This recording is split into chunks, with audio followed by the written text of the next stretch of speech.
বিশ্বনবী বলেন, মান লাজিমাল ইস্তিগফার জাআলাল্লাহু লাহু মিন কুল্লি দিকিন মাখরাজা। সব সময় ইস্তিগফারের সাথে যে লেগে থাকবে, রব্বুল আলামিন তারে পাঁচটা জিনিস দিবে। কয়টা? কথা কোন আরো জোরে, সবাই বলেন কয়টা? নাম্বার 1, জাআলাল্লাহু লাহু মিন কুল্লি দিকিন মাখরাজা। বিপদে পড়লে বিপদ থেকে উদ্ধার করবে কে? আল্লাহ। আমাদের তো কোনো বিপদ নাই না? আছে। কত বিপদ, হ্যাঁ? রাস্তাঘাটে দুর্ঘটনা হতে পারে, যে কোনো সময় ভূমিকম্পে পড়তে পারি, বজ্রপাত পড়তে পারে না, ঠেড়া পয়রা মানুষ নাই, আছে না নাই? এই বিপদ আপদ থেকে আপনারা রক্ষা করবে কে? যদি আপনি ইস্তিগফারের সাথে আঠার মতো লেগে থাকেন। কিসের সাথে? কথা বলেন। ইস্তিগফারের সাথে লেগে থাকতে পারলে 1 নাম্বার হচ্ছে বিপদে পড়লে আপনারে মুক্ত করে দিবে কে? 2 নাম্বার, ওয়ামিন কুল্লি হাম্মিন ফারাজা। যে কোনো ধরনের টেনশন, হাইপার টেনশন থেকে বাঁচায় দিবে কে? আমাদের তো টেনশন মেনশন নাই না? আছে। লাইফ নিয়ে টেনশন, বাঁচার টেনশন, মরার টেনশন, ক্যারিয়ারের টেনশন, রাস্তাঘাটে যানজট, এটার টেনশন, পুলিশের দৌড়ানি, র্যাবের দৌড়ানি, বাড়ির ভাড়া, গ্যাস বিল, বিদ্যুৎ বিল, ছেলে মেয়েদের লেখাপড়া, কত টেনশন। এই সব টেনশন থেকে আপনারে মুক্ত করে দিবে কে?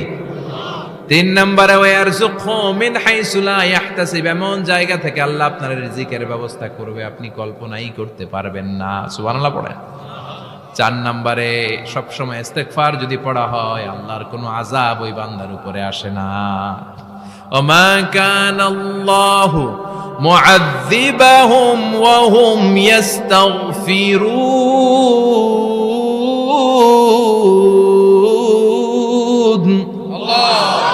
যতক্ষণ আমার বান্দা আমার কাছে ইস্তিগফার পড়তে থাকে, আমার কোনো আযাব বান্দারে পাবে না। যতক্ষণ ইস্তিগফার পড়বেন, আল্লাহর কোনো আযাব আপনার উপর আসবে না। 4টা গেল। 5 নাম্বার, বারবার ইস্তিগফার পড়লে রফিক ভাই আল্লাহ আপনারে মুস্তাজাবুদ দাওয়া বানিয়ে, দোয়া করা মাত্র কবুল করে নিবে কে? আল্লাহ। মুস্তাজাবুদ দাওয়া বুঝেন তো? মানে যিনি হাত তুলতে দেরি, কবুল হতে দেরি হয় না। বারবার বারবার ইস্তিগফার পড়ে দেখেন যে আপনার দোয়া কেমনে কবুল হয়। ইমাম আহমদ ইবনে হাম্বলের নাম শুনেছেন? হাম্বলি মাযহাবের প্রতিষ্ঠাতা। হানাফি, শাফিঈ, মালিকি, 4 নাম্বারটা আপনারা বলেন হাম্বলি। এই হাম্বলি মাযহাবের ইমামের নাম আহমদ ইবনে হাম্বল। জগৎ বিখ্যাত মুহাদ্দিস। একক স্বতন্ত্র হাদিসের কিতাব হিসেবে পৃথিবীতে সবচেয়ে বড় যে হাদিসের কিতাব, ওইটার নাম মুসনাদ আহমদ ইবনে হাম্বল। 40,000 হাদিসের কালেকশন আছে। এই ইমাম আহমদ ইবনে হাম্বল ওনার শেষ জীবনটা হাদিস পড়ানো, হাদিস কালেকশনের জন্য ব্যয় করেছেন। শহরের পর শহর, দেশ থেকে দেশ, দেশান্তরে ঘুরতেন একটা হাদিসের জন্য। উনি সফরে বেরিয়েছেন হাদিস কালেকশনের জন্য। প্রচন্ড শীতের রাত, উনি মাগরিবের নামাজ, এশারের নামাজ পড়ে একটা মসজিদে শুয়ে পড়লেন, আর শুয়ে শুয়ে হাদিস পড়তেছেন। কি পড়তেছেন? কথা বলেন। আর মনে মনে ভাবলেন রাতটা মসজিদে কাটায় দেই, ফজরের নামাজ পড়ে আবার বেরোবো। কিন্তু দারোয়ান এসে বলে মসজিদে থাকতে পারবেন না, ওঠেন। দারোয়ান আছে না? কথা কন। আহমদ ইবনে হাম্বল বললেন, আমি শুধু রাতটা থাকতে চাই, আমি তো ফজরেরও মুসল্লি, ফজর নামাজ পড়বো তো এই মসজিদে, আমার থাকতে দাও। দারোয়ান তো দেয় না, কেন? মসজিদে থাকার জায়গা না, যান মিয়া। উনি যে আহমদ ইবনে হাম্বল এটা চিনে নাই, থাকতে দেয় না। কি করবে এখন? উনি কাঁথা গুছিয়ে হাদিসের কিতাব নিয়ে, কাঁধের মধ্যে ব্যাগ নিয়ে মসজিদ থেকে বেরোয় গেলেন। কি আর করবেন, প্রচন্ড শীত, আর কাঁপতেছেন, বুড়ো মানুষ। পথিমধ্যে দেখলেন বাজার একজন খাব্বাজ, শাবুন খাব্বাজ, যুবক রুটি বিক্রেতা। সে রুটি বিক্রি করে, চুলার মধ্যে রুটি সেকে। সে যে সালাম দিল, আসসালামু আলাইকুম। যুবক বলে, ওয়ালাইকুম আসসালাম। আহমদ ইবনে হাম্বল বলে, যুবক আমার যাওয়ার জায়গা নেই, সফরে বেরিয়েছি, খুব শীতে কষ্ট পাচ্ছি, রাতে যদি তোমার এই চুলা থেকে একটু আগুন পোহাই, কোনো সমস্যা? যুবক বলে, না না সমস্যা না, আহলান ওয়া সাহলান, খোশ আমদেদ, আসেন আসেন, আপনি আগুন পোহাইলে আমার সমস্যা কি? সুবহানাল্লাহ পড়েন। আল্লাহ শুকরিয়া করে উনি বসলেন আর আগুন পোহাচ্ছেন। আর খেয়াল করলেন যুবক রুটি বানায় আর পড়ে আস্তাগফিরুল্লাহ। রুটির দলা বানায় পড়ে আস্তাগফিরুল্লাহ, খামির বানায় আর পড়ে আস্তাগফিরুল্লাহ। রুটি নিয়ে উনুনের ভিতরে, চুলার ভিতরে সেকা দেয় আর পড়ে আস্তাগফিরুল্লাহ। দোকানদারের কাছে কেউ আসলেই সে রুটি দেয় আর পড়ে আস্তাগফিরুল্লাহ। ক্রেতার কাছ থেকে টাকা নিয়ে ক্যাশ বক্সে রাখে আর কি পড়ে, আবার রুটি বানানো শুরু করে আর কি পড়ে, খালি এইটাই পড়তেছে। ইমাম আহমদ ইবনে হাম্বল তো অবাক, কিরে এটা আবার কেমন যুবক, খালি আস্তাগফিরুল্লাহ। উনি প্রশ্ন করলেন, যুবক ঘটনা কি? আসার পর থেকেই তোমার দেখতেছি তুমি রুটি বানাও, রুটি বিক্রি করো আর পড়ো আস্তাগফিরুল্লাহ, মালাকা ইয়া শাবাব।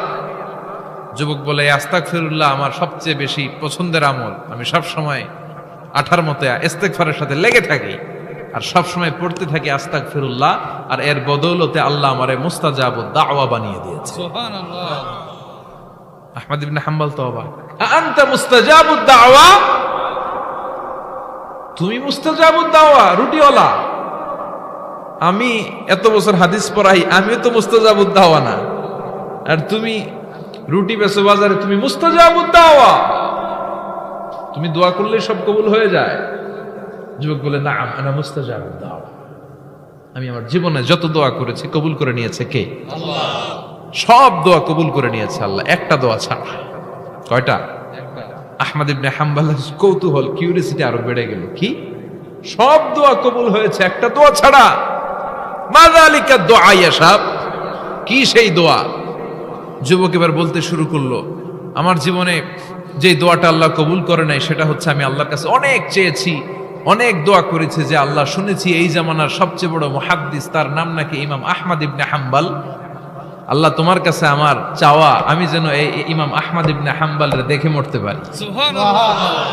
আমি যেন ইমাম আহমদ ইবনে হাম্বলের হাতে হাত রেখে মুসাফা করতে পারি আর তার কপালে একটা চুমু এঁকে দিতে পারি। আহমদ ইবনে হাম্বল আবেগপ্রবণ হয়ে গেলেন, চোখের পানি ছেড়ে দিলেন, বললেন, যুবক তোমার এই দোয়াটাও কবুল হয়ে গিয়েছে। আহমদ ইবনে হাম্বলের দেখা আর সাক্ষাৎ পাওয়ার জন্য আহমদ ইবনে হাম্বলের বাড়িতে তোমার যাওয়ার দরকার নাই, আহমদ ইবনে হাম্বল তোমার দরবারে ছুটে এসেছে। আনা আহমদ ইবনে হাম্বল মুহাদ্দিসুদ দাহর, আমি নিজেই আহমদ ইবনে হাম্বল। যুবক চোখের পানি ছেড়ে দেয়, আহমদ ইবনে হাম্বল চোখের পানি ছেড়ে দেয়। যুবক চিৎকার মেরে ইমাম আহমদ ইবনে হাম্বলকে জড়িয়ে ধরে, হাতে হাত রেখে মুসাফা করে, কপালের মধ্যে চুমু খায় আর আল্লাহর শুকরিয়া করে বলে, ও ইমাম, আসলে এই দোয়াটাও আল্লাহ আজকে কবুল করে নিল। বিশ্বাস হয় সবসময় ইস্তেগফার পড়লে আপনার দোয়াগুলোর এইভাবে কবুল করে নিবে কে? এই পাঁচটা জিনিস পাবেন সবসময় যদি ইস্তেগফারের সাথে লেগে থাকেন। রাজি আছেন তো? এজন্য বিশ্বনবী সব সময় নামাজে সালাম ফিরানোর পরে পড়তেন আস্তাগফিরুল্লাহ। কি পড়তেন? 3 বার পড়তেন আস্তাগফিরুল্লাহ, আস্তাগফিরুল্লাহ, আস্তাগফিরুল্লাহ। পড়তে রাজি আছেন?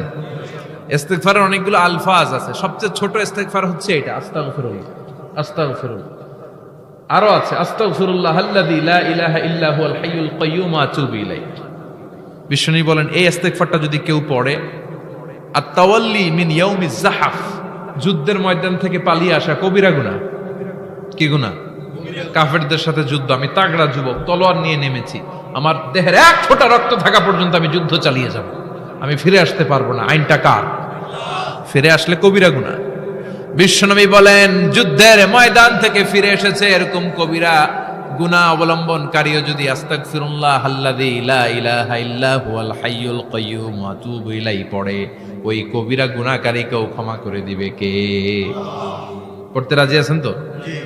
আবার সাইয়েদনা আবু বকর বললেন, ইয়া রাসূলুল্লাহ আল্লিমনি দুআআন আদউ বিহি ফি সালাতি, এমন দোয়া আপনি আমারে শিক্ষা দেন যে এই দোয়াটা আমি নামাজে পড়তে পারি। বিশ্বনবী বললেন, পড়ো, আল্লাহুম্মা ইন্নী যালামতু নাফসি যুলমান কাসীরান ওয়া লা ইয়াগফিরুয যুনুবা ইল্লা আনতা ফাগফিরলি মাগফিরাতাম মিন ইনদিক ইন্নাকা আনতাল গফুরুর রহিম। সুবহানাল্লাহ পড়েন। এটাও ইস্তেগফার। আমরা এটার বলি দোয়া মাসুরা, সালাম ফেরানোর আগে পড়ি না? যেখানেই ক্ষমা চাওয়ার কথা আছে ওইটারই কি বলে? ইস্তিগফার। আল্লাহুম্মা ইন্নী যালামতু নাফসি, আল্লাহ জুলুম করেছি, যুলমান কাসীরা, অনেক জুলুম, ওয়ালা ইয়াগফিরুয যুনুবা ইল্লা আনতা, তুমি ছাড়া এই গুনাহ ক্ষমা করার তো কেউ নাই। ফাগফিরলি মাগফিরাতাম মিন ইনদিক, তোমার দয়ায় আমারে ক্ষমা করে দাও। ইন্নাকা আনতাল গফুরুর রহিম, তুমি হলা ক্ষমাশীল। ঠিক কি না? এটাও ইস্তিগফার, এটাও পড়বেন। আর এই সব ইস্তেগফারের শ্রেষ্ঠ ইস্তেগফারের নাম সাইয়্যিদুল ইস্তেগফার। যত ইস্তেগফার হতে পারে এর মধ্যে সবচেয়ে শ্রেষ্ঠতম ইস্তেগফার নাম কি? কথা কন। বুখারীর বর্ণনা, শাদ্দাদ ইবনে আউস রাদিয়াল্লাহু তাআলা আনহু বর্ণনা করেন, এই সাইয়্যিদুল ইস্তেগফার দিনের বেলা যে পড়বে ওই দিনে মারা গেলে সে জান্নাতি। এই সাইয়্যিদুল ইস্তেগফার রাতের বেলা যে পড়বে ওই রাতে যদি ইন্তেকাল হয় ওই লোকটা জান্নাতি। মুখস্থ আছে না? জি। কার কার মুখস্থ হাত তুলেন? মাশাআল্লাহ, তাবারাকাল্লাহ, মাশাআল্লাহ, মাশাআল্লাহ। আর যাদের নাই তাদের হোমওয়ার্ক, তাদের আল্লাহুম্মা আনতা রাব্বি লা ইলাহা ইল্লা আনতা খালাকতানি ওয়া আনা আবদুক ওয়া আনা আলা আহদিকা ওয়া ওয়া'দিকা মাস্তাতা'তু আউযু বিকা মিন শাররি মা সানা'তু আবুউ লাকা বিনি'মাতিকা আলাইয়া ওয়া আবুউ লাকা বিযামবি ফাগফিরলি ফাইন্নাহু লা ইয়াগফিরুয যুনুবা ইল্লা আনতা। সুবহানাল্লাহ পড়ুন। আজকে রাতে পড়ছেন, মারা গেলে জান্নাতি। চিল্লায় পড়েন না আল্লাহু আকবার।